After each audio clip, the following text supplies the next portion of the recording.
So President Trump, as we mentioned, is waking up in Washington this morning following that summit with Chinese leader Xi Jinping. He talked to Fox News about the trip, calling Taiwan, quote, the most important issue. But here's more of what he said.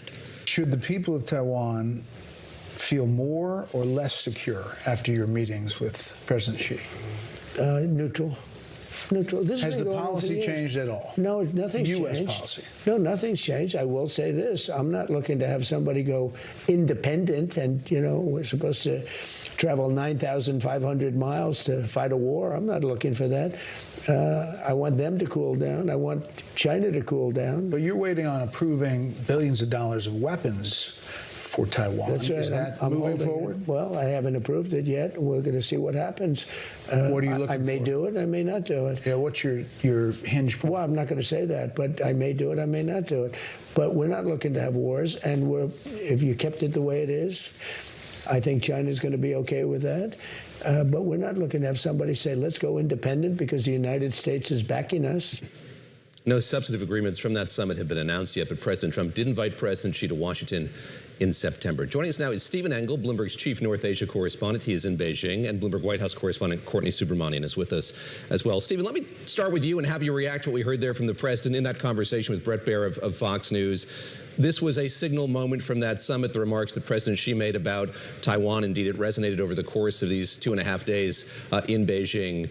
Talk about how both sides here are shaping that message as President Trump makes his way back to Washington, and we begin to sort of process what indeed took place over the course of the summit. Yeah, I think it's remarkable that the two presidents did talk at length, at least according to Donald Trump. They talked at length about Taiwan. And keep in mind, coming into this summit, as we did a lot of previews, we talked to a lot of people here in Beijing about what do we think the Chinese side will really want? What's their deliverable? We debated ad nauseum about what potentially could be the U.S. deliverables, especially with that huge 17 to 18 executive entourage that came with Donald Trump, including Jensen Huang and Elon Musk and Tim Cook and others. But on the geopolitical front, what did China want? And it was really boiled down to the 3 T's: trade, including tariffs, tech, including those accelerators from NVIDIA, and then Taiwan. Well, the U.S. courts kind of took care of a lot of the hot button issues on the tariff side. Tech, it wasn't really discussed, according to Jamieson Greer, the U.S. trade representative, in an exclusive interview we had in this room. In fact, just yesterday, he said it wasn't even discussed during their 2.5-hour talk in the Great Hall of the People. So that really left Taiwan. And clearly, Xi Jinping issuing his most blunt, warning, if you will, to a U.S. president about Taiwan, that if it is not handled well, it could lead to a very dangerous situation. And clearly, that is something that the Chinese side wanted to get across from the get-go, because even before that 2.5-hour bilateral first meeting between those two gentlemen in the Great Hall of the People, the Chinese state media put out Xi Jinping's statements, not even giving the U.S. side the opportunity to do any kind of reaction to that. And also, when Donald Trump was finally asked about it, he stayed very uncharacteristically quiet on the subject. So there was a lot discussed, though. Courtney, I thought that was so interesting that the Chinese put out that statement stating that they had issued their stance on Taiwan before that meeting had even responded, before the meeting had even ended. And to Stephen's point, the U.S. didn't really push back. We didn't see a competing statement come out right away from the White House. We also, in these interviews, President Trump seems to have received the Chinese message. Is it clear that China received something similar from the U.S.? And what was America's message on this issue? Because it seems to me the response to that normally would be to issue approval for that arms package Taiwan has been waiting for the president's signature on.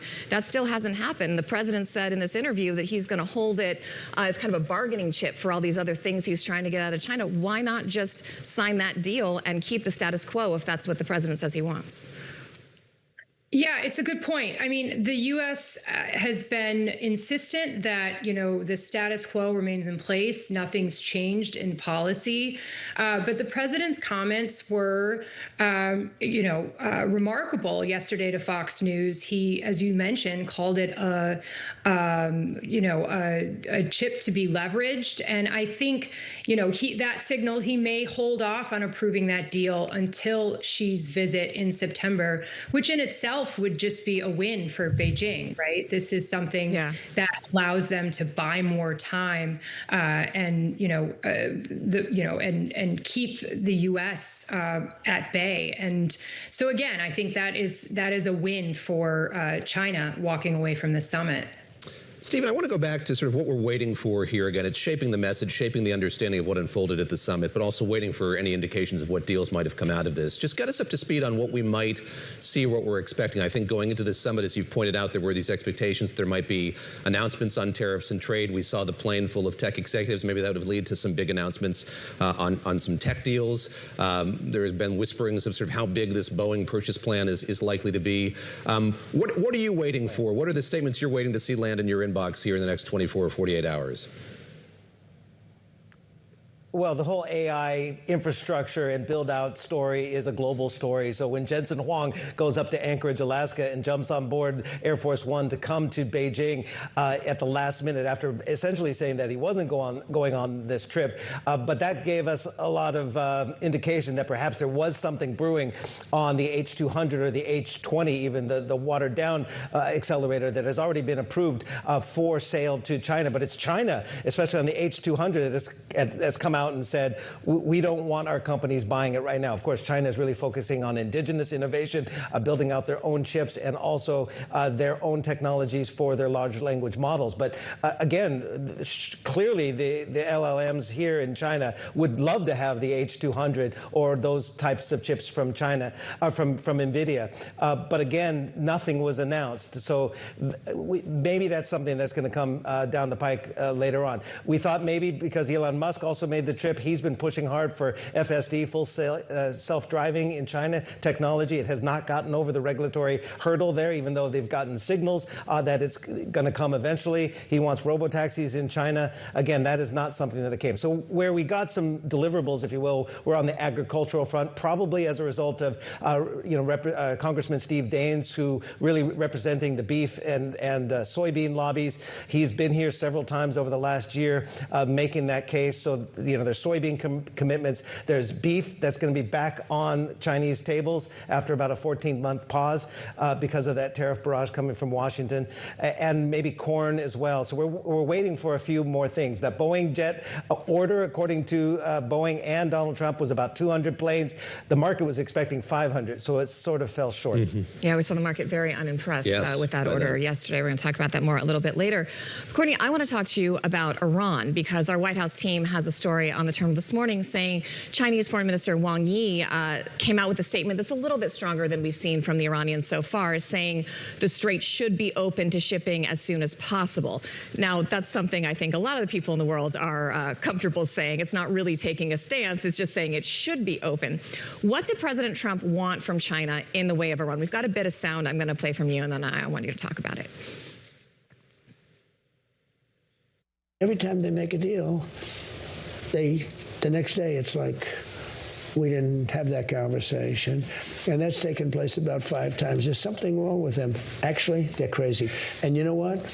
Because of that, they cannot have a nuclear weapon. Because the president of China agrees with you on that. And he agrees with me on that. He agrees with me that he wants to see it end. He'd like to see it end. He would like to help. If he wants help, that's great. But we don't need help. And you know the problem with help? When somebody helps you, they always want something on the other side.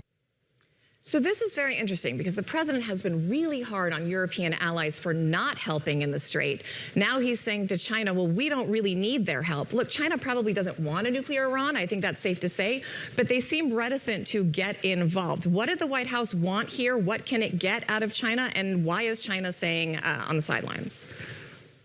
Yeah, I mean, the president, first of all, he needs international support to help reopen the strait. That's something that experts have been very clear about.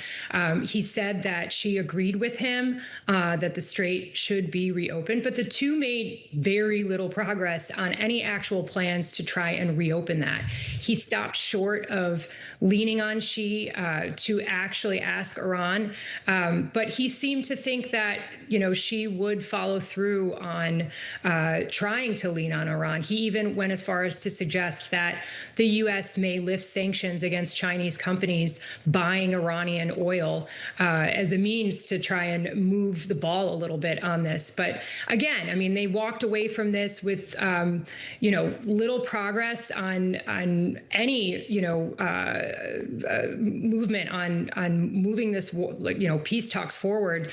And this Iran largely hung over the summit. He said they talked a lot about Iran. This was, of course, supposed to be a summit that, dealt with stabilizing economic relations and helping him ease some of those inflationary and affordability concerns at home.